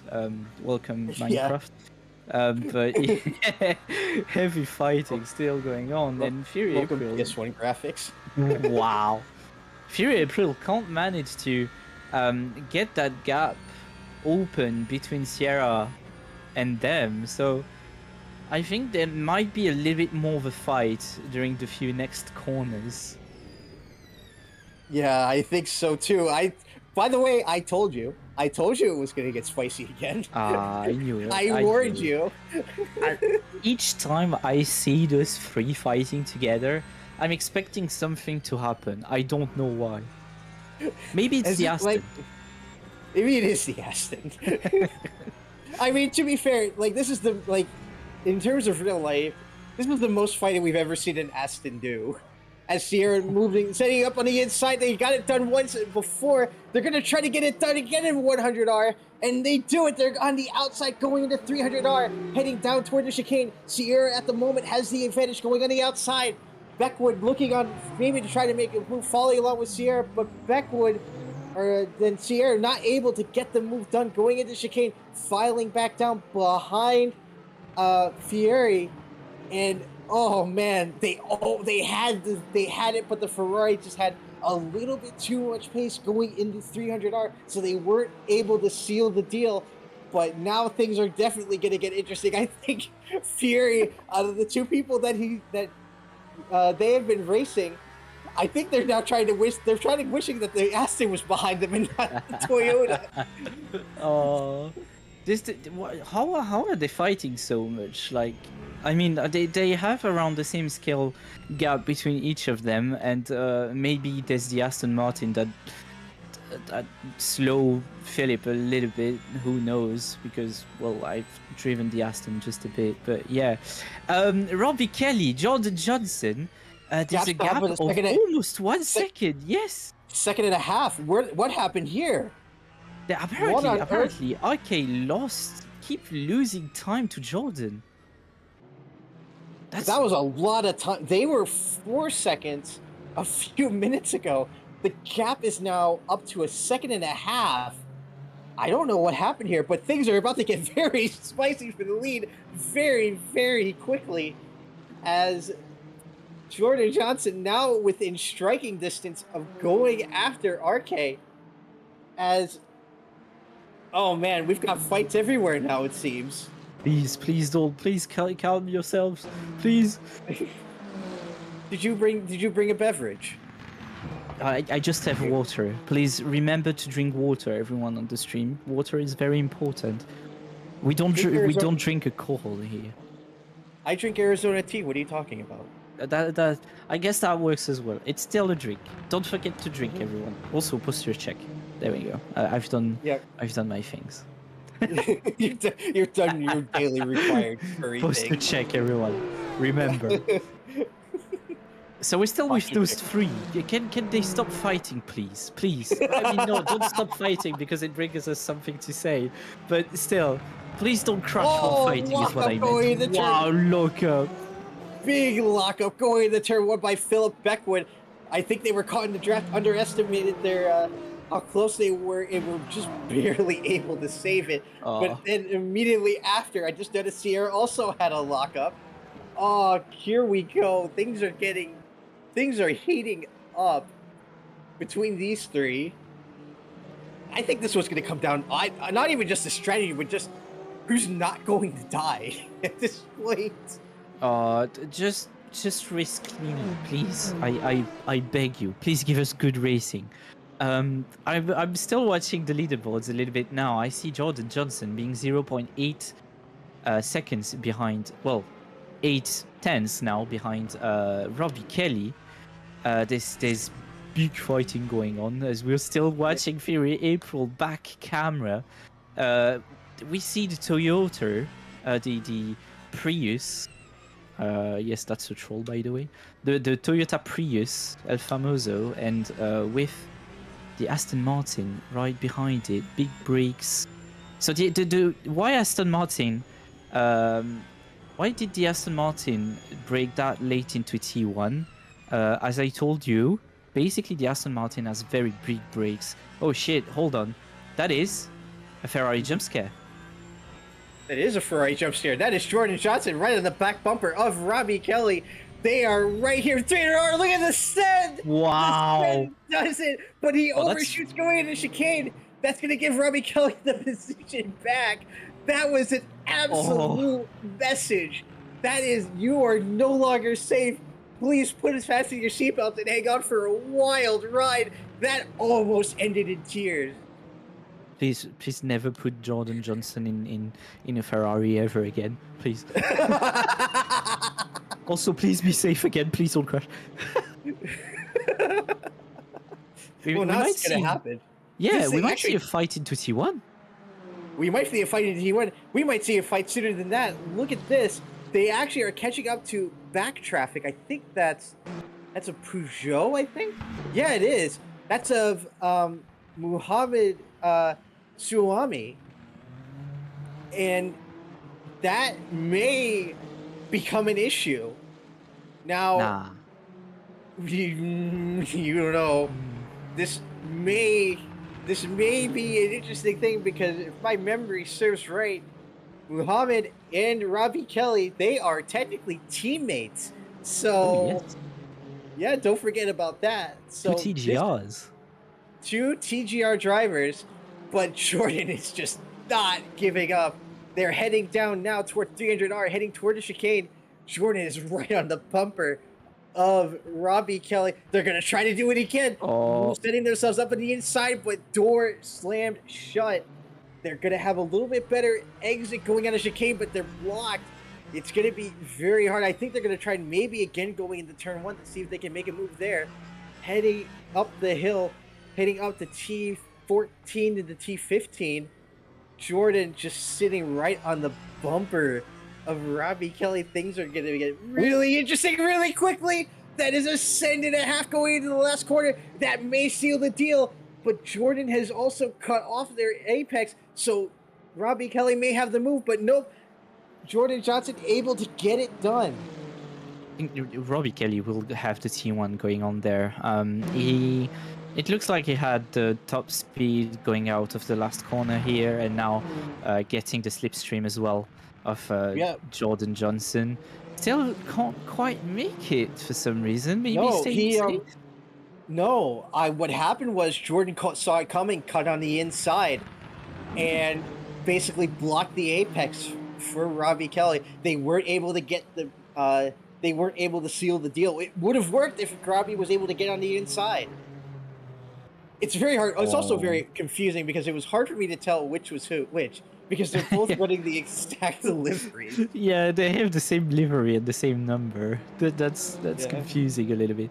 So P3 Luis Alfonso still followed by Nicholas Zahn. Very close racing, the two of them together. Interval of 4/10 between each other. So maybe, as we saw Jordan Johnson and Robbie Kelly fighting with each other, maybe we're gonna see Luis Alfonso and Nicholas Zahn fighting with them, with each other as well for the first position. Yeah, exactly. It's definitely going to be interesting. As we've noticed that the Ferrari is just a little bit better here at Fuji than the Toyota, but which is ironic considering, if you think about it, it is a little ironic that the Toyota is not doing well at Fuji. But anyway, Kilos for Toyota. yeah, sure. But the 20 kilos is actually not really putting a major dent. It looks like Alvarez is, or Nicholas Zahn is definitely trying. They haven't been able to kind of get close enough to really make a move yet. I think it's very much up to the scale gap and also the knowledge of the car. The Ferrari has been taking those corners like a knife in butter, basically, and it looks like the Ferrari struggle a little bit more because we saw it earlier. Eduardo Alvarez basically said that the Toyota wasn't really their cup of tea, and I wonder if that's a little bit the case of some of the drivers. Maybe it's a little bit harder to drive compared to the Ferrari. But yeah, no, we had very good racing. What is happening? Is it Fuji? Yeah, I think it's Fuji. Could be Fuji. I think it's Fuji. Yeah. I mean, now Jordan has run away with it. His gap's now 2 seconds, 2.5 seconds. The scripts have been flipped all of a sudden. The gap's now almost 3 seconds. I don't know what's going on, but I mean, I'll take it, I guess. I've also, while we've been talking, I've been kind of also just keeping an eye on our three-way battle here between Sierra, and Beckwood in April, and it's been on and off, but they've been more or less, the gap's been the same as I maybe have just commentary cursed it a little bit. Beckwood getting very loose going out of T15 cost them a lot of time, and now heading down toward the main straight, Sierra still just within, they're just within drafting distance, but they just have not been able to really push hard against Fury April. As ironic as it sounds, it looks like the V8 of the Aston Martin can't manage to keep it fast on the straight. But You mean the yeah, V12? the V12. Oops, no, V8 is Cadillac. I'm sorry. But yeah, the V8 of the Aston, I struggles a little bit on the straights. It looks like, because Philip Beckervold has been managing to catch back in the sector 2 and 3 in the corners and everything, but on the sector 1, on the faster corners and on the straight lines, it has been pulling back a little bit, which is quite a shame. So we talked about Jordan Johnson, Robbie Kelly, those two fighting with each other. I don't know if they've been enjoying it. I don't know if Jordan has been enjoying it, because he looked quite frustrated at first. But yeah, Robbie Kelly, Luis Alfonso, the two standing leaders at the moment. If Robbie Kelly stays P2, they will take the lead by 2 points from Luis Alfonso. So, as I said in the intro, there's still a fight for P1. Please don't stop giving us action. But there's so much happening. My brain just exploded. Brain.exe has stopped working. Yeah.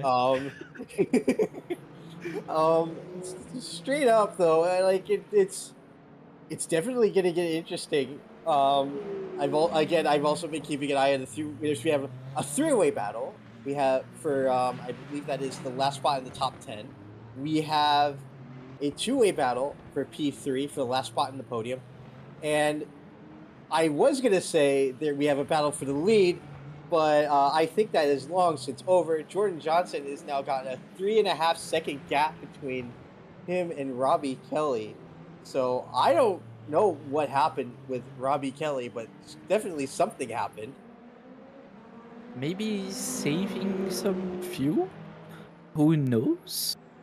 Maybe Because it has been a little bit down on fuel. Ooh. I think it's the lowest on fuel. There's fighting going on here, I see.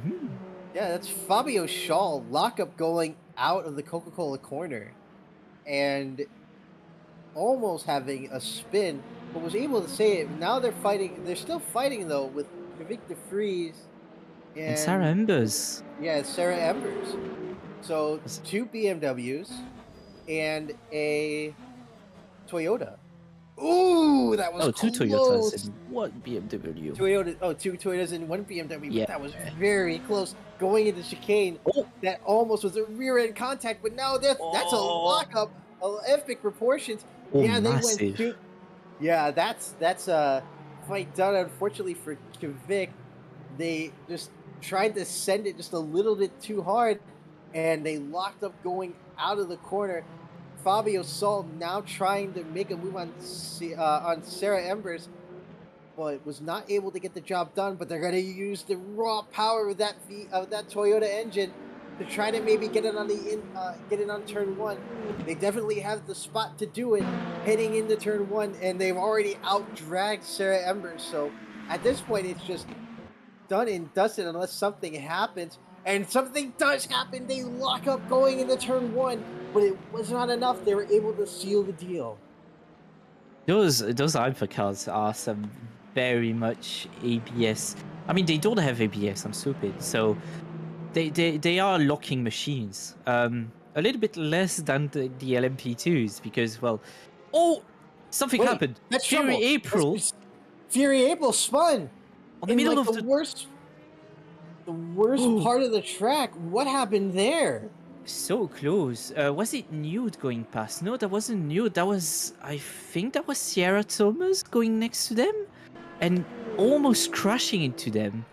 That was very close. That was that three-way fight for the position. Wait, that is Beckwood? What happened? Something happened.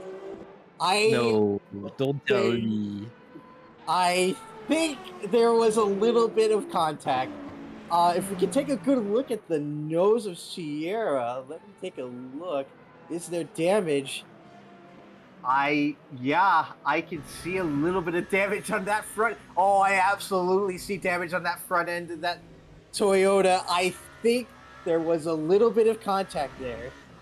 Looks like there wasn't any contact from Philip's side, though. Confirmed no damage from Philip. So Fury is now in the pits. And maybe it's like to do a little bit of a repair, and at the same time, putting that virtual energy in and going on for the last part of the race, because we are slowly getting onto that time of the race where everyone is going to do their pit stop. Yeah, I mean, I would love to see what happened between Sierra and them. I think they rear-ended them just enough because I'm looking at Ooh. Sierra right now, and there is damage on the front of that car. Oh, heavy damage, So, yeah. Yeah, exactly. So I think they tried to send it locked up, and this time the lockup may have ended in tears, because that is so unfortunate. That was a really good fight, but we kind of had a feeling that it was going to end in tears. Also, you commentated, Kirsten. I'd like to point that out. So good job. No, we don't talk about this. We don't talk about this. No, we are talking about this. It was your fault. Oh, I cursed it. You did Like curse. I'm not gonna say anything for those two. So for Luis Alfonso and Pleasant, I didn't even say anything. No, you. I didn't even start talking about them. No, we didn't. But unfortunately, Nicholas Son going into chicane, I think, had a bit of a lockup, went wide, and now all that progress against Luis Alfonso has gone down the tubes, and they're gonna have to try to regain it. But thankfully, they don't have to really worry about anyone behind them. The closest person is Parker Olsen with a 9-second gap. So at this point, things have kind of just spread out except for these little battles here. As we're back with Kavik DeFries trying to fight again with Sarah Embers. So things should get interesting. Actually, wait a minute. Wasn't Sarah Embers behind Kavik at one point? We were looking earlier? No, I think she stayed in front because Victor Freeze had a massive lockup. Oh yeah, And that was so right. They we- were the one that had yeah, the massive lock. It was the on other the third Toyota sector. that. Yeah. Speaking of sends, they tried to send it into the chicane again. Did not work. And I think is that Jordan Johnson behind them. I think that might be. Yeah, that is. That is That is Jordan Jordan Johnson Johnson. behind. So this should make things very spicy, in the fact that they're not only fighting, but they're now going to have to get out of the way for Jordan Johnson as he comes up the hill. Kivik going very wide. It almost actually hits Jordan going into the corner. I don't think they were expecting that. But now, Sarah heading down to the main straight. This would be the point where I try to maybe let off just a little bit, just enough to let Jordan by, but at the same time, not lose enough time to lose that spot to Nick DeFries. They looks like they're gonna try to maybe look it on the inside. Ooh. Oh, that's a big spin. Oh no. Oh, that's a shame. Oh, that was such a shame. And we were watching that. It looked like the rears just locked up, and that was it. I called it. What do you mean Hypercar's you called locking machines. Yeah, they locked, and then it looked like it also could have been also just because they were in the marbles, maybe.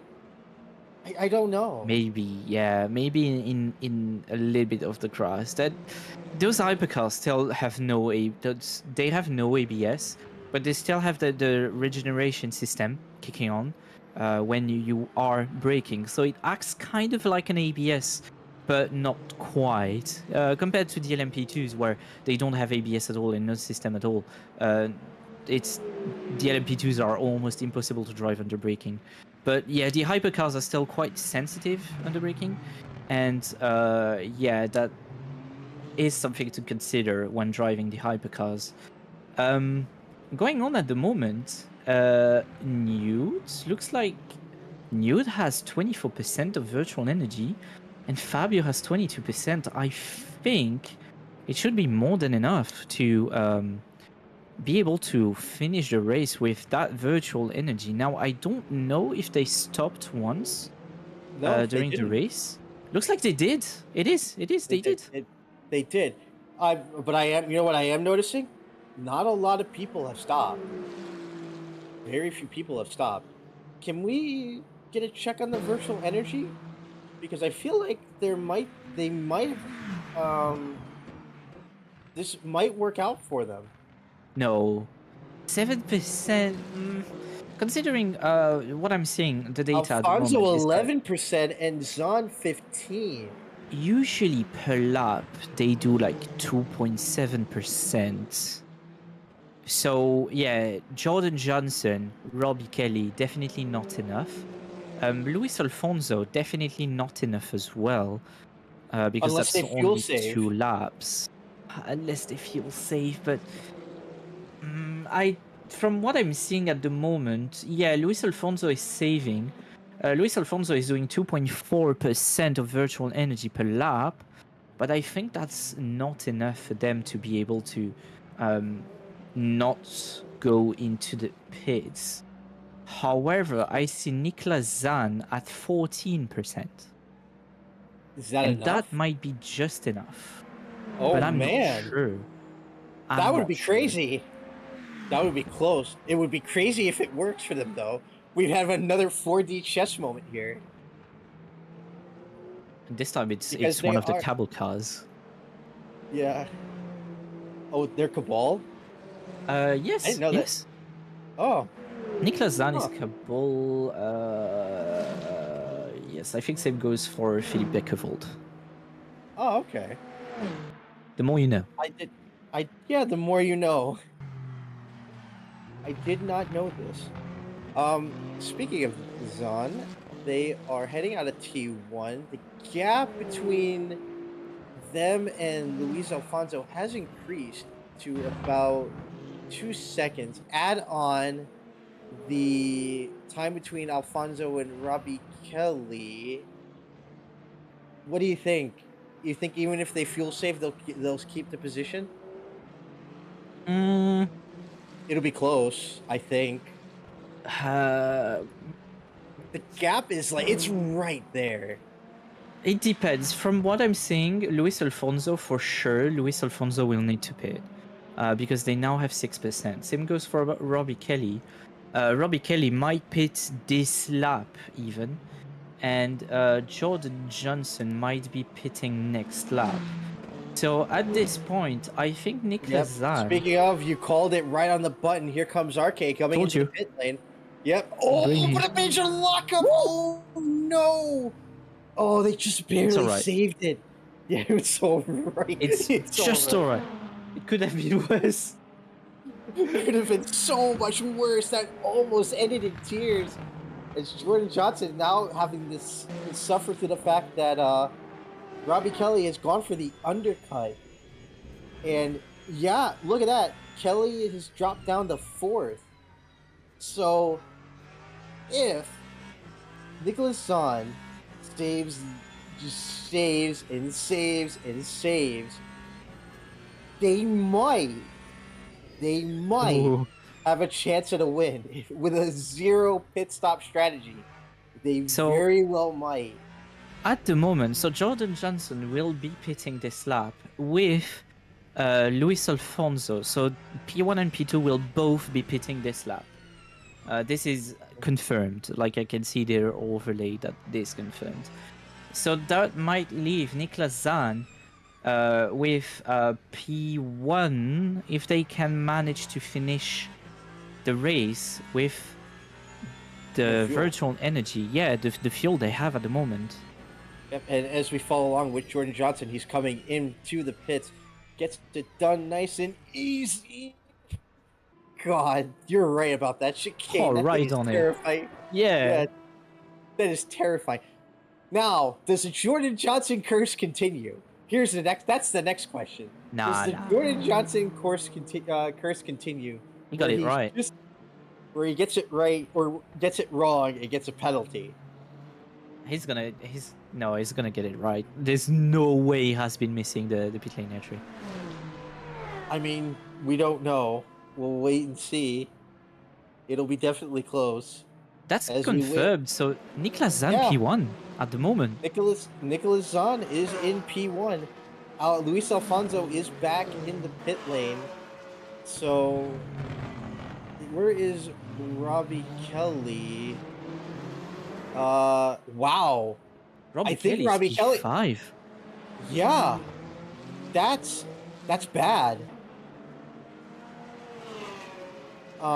That's very bad. Also, Alfonso was still in the pits. What happened there? Longer pit, or maybe damage repair. So But they didn't have Tyler damage. Van Beek is supposed to go in this lap. So that will be a position for Robbie Kelly. That will be P4 confirmed for Robbie Kelly. Sarah Van Fiepland, I'm not quite sure she will go in this lap because she has 7% of virtual energy compared to Niklas Zahn, who has 6% of virtual energy. So she has around the same virtual energy left than P1, P2, and well, she's P3, so that makes sense. So yeah, there's quite a bit happening. Yeah, quite a bit happening. The strategies are coming into play. These early stops actually did not affect anything. But Alfonso, oh man, 20-second gap between him and Kelly. Okay, I'm seeing. Okay. Wow. Okay. 2 laps left on the race. So there's 1 minute 56. Niklas Zahn just went across the start-finish line. So there should be 2 laps left. Niklas Zahn has 1.5 laps left of virtual energy. With some lifting, he might get P1 on the race. No That joke. would be there. That is insane. So he might be able to pull it off. He might, but look at the gap between him and Jordan. The gap was 10 seconds. Jordan has fuel. He doesn't need to worry about fuel. He can just push, and he definitely has the pace. I think he has like over a second. I mean, it's 2 laps, and he's got to build a 10-second gap. But I mean, he could. He could Everyone's trying to play the long game. They're just trying to play the long game. That's how Niklas is trying to do it. So Niklas is gonna go through the start-finish line with 3.5% confirmed, 3.1%. That should give him enough for just 1 lap. So that will be 1 lap of suffering and heavy lift and coast. But that might be P1 confirmed. I don't think Jordan Johnson will be able to just catch 10 seconds in a single lap. Yeah, I agree. This might have been, that move in the beginning may have just been a foreshadowing of things to come. Nicholas Zahn out of nowhere with the 4D chess strategy sat in, what was it, P4, and just chilled there and didn't use too much fuel, and it paid off in spades. As we follow along now with Tyler Van Beek and Parker Olsen having a little bit of a fight for 8th. Things are going to get interesting. Time is up, so this will be the last lap. So all Nicholas Zahn has to do at this point, just drive. Just drive, but look at the gap. The gap is going down, but I don't think it's going to be enough. It's not going to be enough. Yeah, I don't think so. There's some interesting fight going on right now with Parker Olsen and Tyler Van Beek. Did literally so that they could, trying to pull it off. Squeezed very wide though, going into 100R. That's not what you want to do. As we follow along now with Nicholas Zahn, they did it. 4D chest move again, wins them the race. I can't believe it. Massive. No way. What is the percentage? I can't even. I haven't had a chance to look. 0.4. Oh my god. They aren't gonna have enough to get to the pit lane. I mean, they normally don't have to go through the pit lane. However, I'm seeing them doing the little donuts. Please don't go under 0% because you're gonna be disqualified if you do that. Oh no. That's gonna be a mess. So anyways, Luis Alfonso getting through the start-finish line in P5. Oh. Yeah, unfortunate. I don't know what happened. I feel like Oh, with how long their fuel was, I feel like maybe they both over Kelly and Alfonso both overfueled, and I think just due to their standings, um, they I think they both lost out. Now the better question is, will they have an issue? Fabio Sol now P9, followed by Sierra Thomas P10. So that wraps out our top 10 with Philip Beckevold coming in P11 and Kivik just now heading down the straight in P12. But oh man, the 4D chess of fuel saving has once again given us a, just a magical win just out of nowhere.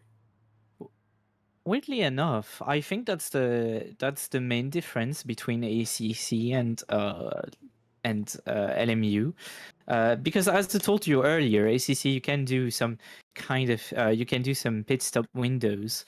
So to force the drivers to go into the pits and to refuel at well in the pit window. You can't do that on LMU because it doesn't have the feature yet, and I don't know if it's gonna have the feature. But anyways, It would um, be nice. yeah, but it gives quite good racing. Um, it basically goes down to who's gonna keep the most virtual energy and how it's going to work from there.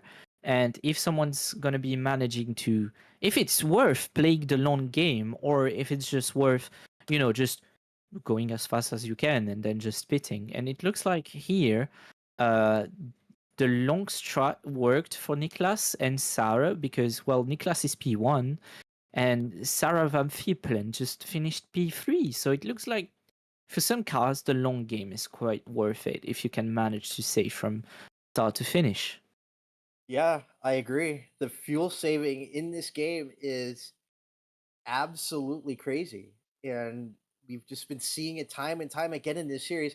People who have just were dominating the entirety of the race, they lose out because they've used too much fuel or they don't do the fuel strategy just quite right and it doesn't pay off for them. That's how Luis Alfonso was able to win the last two races. And that really played a part. I feel like maybe had a Luis Alfonso maybe boxed earlier or something Mm. like that, they may have had a chance. But I mean, it Mm. is what it is. So at the end of the day, this was a very interesting race. Yeah, Lot of fighting. That was the most intense part. Was just so much fighting. I think I'm. So I had that a was full amazing. bottle of. So I had a full bottle or a can of Arizona tea. You know, the big ones Yeah. that you see. It's almost empty because I've been used talking so much. Wow. I'm drinking my water as well. Water reminder.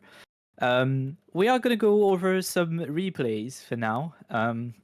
We're gonna show you some of the action that went on during the race. So this is, for example, Fury, April, Sarah, not Sarah, Sierra. Sierra. I'm struggling. Oh And no! Philip Beckevold. Oh! So Oh now we know no! what it So was. that explains it was not rear contact, it was side pod contact. Oh no! They lost it going into the quarter and Sierra had nowhere to go. That's that's not surprising in the hypercars if you trail brake into some corners. If you have the brake bias very low, it's very easy to lose the car. Oh, Yeah, yeah, but surprisingly, we didn't see that all too much here. I want to point that out. I don't think we really saw that all that much. We saw a lot of lockups, but as far as the race go, I think we saw like two. I want to say. we saw spins because of lockups. Yeah, we didn't see really spins because of lower brake biases and stuff like that. It's usually like some spinning because of the lockups, but yeah, it didn't happen quite much. Yeah. All We are right. Now we're now coming gonna to do the crash with Eduardo. See what happened there. So here the we one do on a no. T1. Yeah, the one on T1. What? Yeah, Was that a lockup? I think that. Yeah, I think that was losing the car and the braking. Basically, what happened. Can we get another angle of that? Because it's hard to tell. Oh yeah. Oh yeah, lockup. Oh, their Oh, rears just locked up and that was it. Oh, I thought it was a hit because they had Nuke behind them. So I almost thought it was a lockup from, or it was contact, but definitely a lockup. The rears decided to quit out on them, and that was it. Super honestly, I thought unfortunate. it would have been a little grass touch, but no, not even that. Yeah, it just looked like it looked like the right rear locked up, and it just sent the car into a tailspin. Yeah. I mean, good on them. That could have been a full blown spin. It could have ended in a far worse incident, but still, that's super unfortunate. Well, I think that's all the replays. Thank you for joining us. Thank you for watching. Thank you for commenting. Thank you for everything. Next race is gonna happen same day, but next week, same hour. And well, thank you, Wolfin, for coming with me in Yeah, the comment box and commentating. no problem. And I enjoy being here. I yeah, believe what is the next race? Let me double check before next we race is decide. Spa. It is Spa. Spa. It Oh is my boy. race. It is my race. Wait, I thought yours was Paul Ricard. Oh no, we did went over this before the stream, okay? So, anyways, if you're not subscribed, please subscribe. You can leave a little thumbs up. It gives it gives a little thing for the stream, and thank you for watching. And well, see you next week, everyone. Bye bye. Have a good one, guys.